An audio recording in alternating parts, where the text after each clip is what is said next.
नमस्कार, बहुत स्वागत है आपका। मैं हूं आपके साथ ऋतु सिंह। मेरे साथ जुड़ गए हैं मेरे सहयोगी आनंद। और इस वक्त की सबसे बड़ी खबर यह है कि जिस नाकेबंदी के दम पर अमेरिका दबाव बनाने की कोशिश ईरान पर कर रहा था, उसी नाकेबंदी को लेकर ईरान ने अब एक बड़ा दावा कर दिया है और कह दिया है कि इस नाकेबंदी को तोड़ दिया है ईरान ने। दूसरी तरफ ये तो है पहली मार अमेरिका पर, दूसरी मार ये है कि यूएई ने अब मांग की है अमेरिका से कि नुकसान आपकी वजह से हुआ, युद्ध आपने शुरू किया तो इसका हर्जाना भी आप ही भरेंगे। तो क्या ऐसे में डॉलर का दबदबा अब कम होने वाला है? इन्हीं तमाम मुद्दों को लेकर बातचीत करेंगे। मेरे साथ आनंद जुड़ गए हैं। आनंद, बहुत बड़ा दावा ईरान ने किया है और इस दावे के साथ साथ अमेरिका जो दबाव बनाने की कोशिश कर रहा था, उस दबाव को भी कम कर दिया। बिल्कुल आप सही कह रही हैं, क्योंकि ये जो खबर है अपने आप में चौंकाने वाली खबर है, क्योंकि यूएस के नाकेबंदी को तोड़ना इतना आसान बात नहीं है।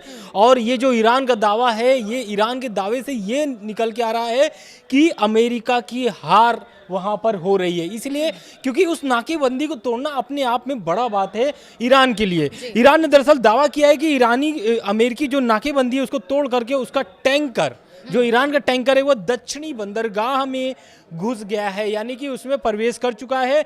और साथ ही ये भी दावा किया गया है, आधिकारिक जो सूचना आई है उसमें यह आई है कि ईरान की जो आधिकारिक न्यूज एजेंसी है IRNA, इसका ये दावा है, इसके तरफ से ये दावा किया जा रहा है सोशल मीडिया एक्सपोज के जरिए कि ये जो नाकेबंदी वाली बात थी, ईरान ने उस पर दावा किया है कि उनके नाकेबंदी को पूरे तरीके से ध्वस्त कर दिया गया है, तोड़ दिया गया है और ईरानी जो जहाज है वो गुजरना शुरू हो गए हैं। साथ ही साथ बीबीसी फारसी के मुताबिक अगर हम बात करें तो सेना ने एक बयान में कहा है कि अमेरिकी नेवी की आतंकवादी सेना की कई चेतावनियों और धमकियों के बावजूद अरब सागर से गुजरने के बाद ईरानी तेल टैंकर पूरी तरीके से सुरक्षित है।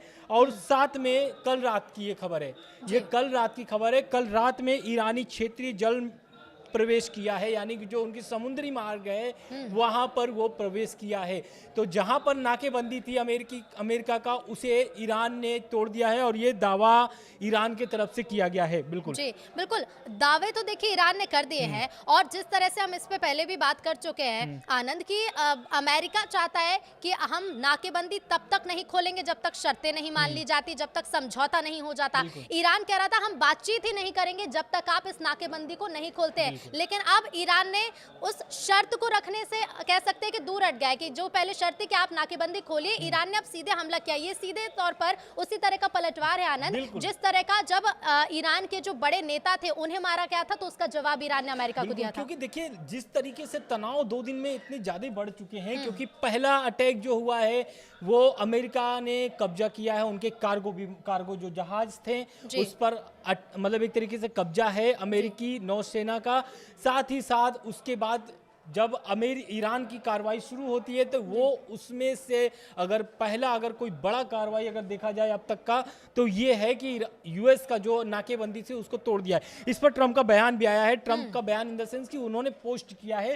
पोस्ट में उन्होंने क्या कहा है? पोस्ट में उन्होंने कहा है कि ईरान ने एक बार फिर से सीज फायर तोड़ दिया है, लेकिन पोस्ट में इस घटना का जिक्र नहीं किए हैं। तो इसका यही अंदाजा लगाया जा रहा है कि ये जो ट्वीट पर जो उन्होंने पोस्ट किया है ट्वीट पर, उसका यही मतलब है कि इस घटना से उसको जोड़कर देखा जा रहा है, क्योंकि इस घटने का जिक्र इसमें ट्रंप ने नहीं किया है। तो ट्रंप के बयान से भी ये निकल के सामने आ रहा है कि ईरान ने कहां सीज फायर तोड़ा है।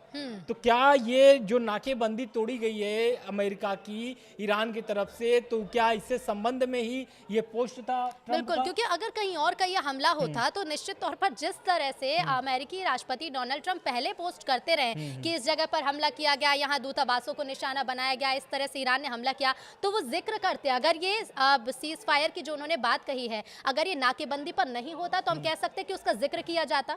बिल्कुल जिक्र किया जाता, और जिक्र तो किए नहीं है हालांकि, लेकिन इस पर एक बयान है कि इस क्षेत्र से जुड़ा हुआ जो भी तनाव है, जो भी मामला चल रहा है, इसको लेकर के अमेरिकी सेना की केंद्रीय कमान सेंटकॉम ने एक कल बयान दिया था।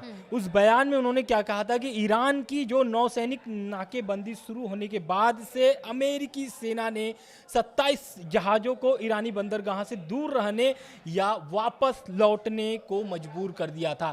तो इस बयान से आप इसको देखिए कि ईरान ने जिस तरीके से यूएस के नाकेबंदी को तोड़ा है, तो इस बयान से भी ये निकलता है कि 27 जहाज जो है कि वो वापस हो चुके हैं। अमेरिका का ये जो सेना का ये जो बयान है इससे ही निकल के आता है। बिल्कुल बिल्कुल आनंद, और जहां इस्लामाबाद की जो दूसरे दौर की बातचीत वहां पर होने वाली है, इससे लेकर अमेरिकी जो प्रतिनिधिमंडल है उसके शामिल होने की बात कही जा रही है। ये भी कहा जा रहा था कि ट्रंप खुद इसमें वर्चुअल रूप से शामिल हो सकते हैं, लेकिन ईरान की तरफ से शामिल होने को लेकर अभी कोई अपडेट नहीं है। बिल्कुल अभी कोई अपडेट नहीं आया है, बल्कि एक जो ईरान की सरकारी मीडिया है उसने अपने टेलीग्राम पोस्ट में कहा है कि अब तक ईरान से कोई भी प्रतिनिधिमंडल इस्लामाबाद नहीं पहुंचा है। और एक तरफ उधर दावा किया जा रहा है कि इस्लामाबाद में जो बैठक होने वाली थी आज, वो टल के कल हो गई, यानी बैठक कल होने वाली है। तो क्या ईरान के प्रतिनिधिमंडल पहुंचेंगे इस्लामाबाद या फिर वो भी ऑनलाइन जुड़ने वाले हैं? ये भी एक संशय बना हुआ है, क्योंकि अभी इस पर क्लियर नहीं हुआ है मामला। लेकिन हाँ, अमेरिका से जेडी वेंस इस्लामाबाद पहुंच रहे हैं। और ट्रंप की जो आपने बात कहा, तो ट्रंप भी इसमें वर्चुअली शामिल हो सकते हैं। बिल्कुल। कतर को लेकर भी एक बड़ा अपडेट ये है कि कतर ने चेतावनी दी है हॉर्मुज को लेकर। क्या है ये चेतावनी आनंद, और क्या कुछ उसमें कहा गया है? देखिए, स्टेट ऑफ हॉर्मुज को लेकर के सभी जितने भी देश हैं, सभी देशों को एक तरीके से झटका लगा है जब से स्टेट ऑफ हॉर्मुज बंद हुआ है। स्टेट ऑफ हॉर्मुज बंद होने के बाद से फिर यूएस की नाकेबंदी, यूएस के नाकेबंदी से एक तो ये हो गया है कि ईरान के साथ साथ चीन को भी चीज़ों को झेलना पड़ रहा है। 90% तेल वहाँ से चीन निर्यात करता है ईरान से, लेकिन यूएस के नाकेबंदी के बाद से सारे जहाज जो है कि बंद है। जैसा कि मैंने पहले बताया कि 27 जहाज़ों को वापस भेजा गया है, मजबूर किया गया है वापस भेजने के लिए। तो वहीं कतर की अगर बात करें तो कतर ने एक तरीके से साफ तौर से बोल दिया है कि जो उनके 20% जो कच्चा तेल का जो रास्ता है वो यहीं से गुजरने वाली रास्ता है। तो कहीं ना कहीं कतर को भी भारी नुकसान सहना पड़ रहा है जब से स्टेट ऑफ हॉर्मुज में तनाव बढ़े हैं। बिल्कुल। आर्थिक नुकसान की अगर बात की जाए, क्योंकि अमेरिका को बहुत नुकसान हो रहा है इस युद्ध के कारण। हालांकि जिस तरह की परिस्थितियां बनती जा रही है अमेरिका के लिए काफी विपरीत बन रही हैं, लेकिन इसी बीच यूएई ने जो कहा है कि युद्ध की वजह आप हैं, युद्ध का खर्चा आप उठाएंगे, इसका हर्जाना आप भरेंगे। यानी कि अमेरिका खुद तो आर्थिक संकट की तरफ बढ़ रहा है, काफी बोझ उस पर भी पड़ रहा है, लेकिन जो दूसरे देश हैं वो भी अब इसे लेकर निशाना साध रहे हैं। बिल्कुल, देखिए, जब से ये युद्ध शुरू हुआ है और इस युद्ध में ईरान ने सिर्फ इजराइल और अमेरिकी एयरबेस को ही टारगेट नहीं किया है, बल्कि खाड़ी देशों को भी टारगेट किया है। और खाड़ी देशों को टारगेट करने का बस एक ही मकसद था ईरान का। क्योंकि उन देशों में अमेरिकी एयरबेस हैं, इस कारण से वहां पर हमले हुए। और हमले के बाद से सारे जो खाड़ी देश थे उनको भारी नुकसान सहना पड़ा है। यही कारण है कि आज जो कतर का बयान आया है, जिस तरीके से अमेरिका के खिलाफ, यानी कि 2 टुक बातें कही है अगर यूएई ने अमेरिका को, तो उसमें पहला यही है कि जो आप संघर्ष कर रहे हैं ईरान के साथ, वो उसमें मेरा कोई भूमिका है ही नहीं। यानी कि ये आपकी लड़ाई है, आप लड़िए, लेकिन इसमें जो यूएई के नुकसान हुआ है इसका भरपाई कौन करेगा, वो क्वेश्चन कर रहा है यूएई अमेरिका से। और एक तरीके से पूरा डिमांड भी कर दिया है कि इसकी जो भी इस युद्ध में जो भी नुकसान हुआ है इसकी भरपाई भी करनी पड़ेगी।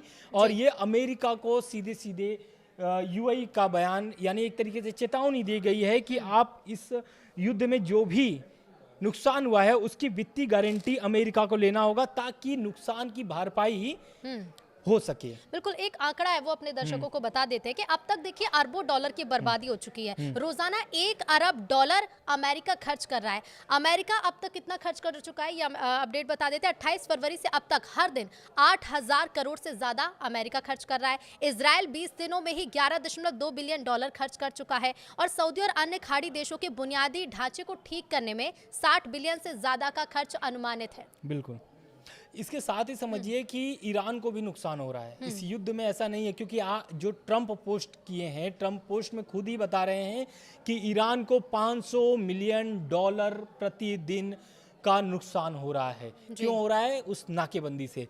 तो उस नाकेबंदी को जब से तोड़ा है ईरान ने, तब से ट्रंप का एक पोस्ट आया हुआ है। उसके बाद से एक तरीके से पूरे मिडिल ईस्ट में हलचल मचा हुआ है।